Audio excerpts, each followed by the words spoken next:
Assalomu alaykum YouTube ahli va yurtdoshlar. Mana bugun yangi obyektimizga tushdi. Karkas bo'lash jarayoni. Mana kolonnamiz pastdan bo'ylab chiqib ponni tepagacha mana olib ketadi holati.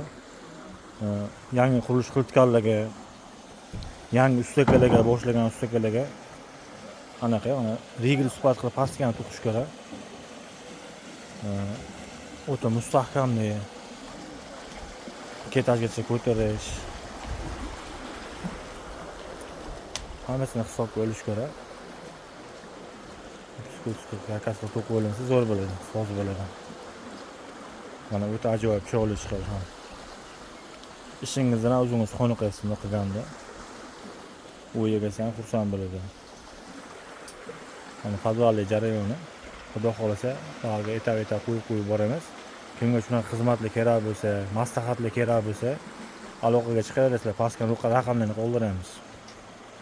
Namangan bo'ylab xizmat ko'rsatamiz. Maslahatni ham xotirjam kommentariyga yozaveringlar, beraveramiz.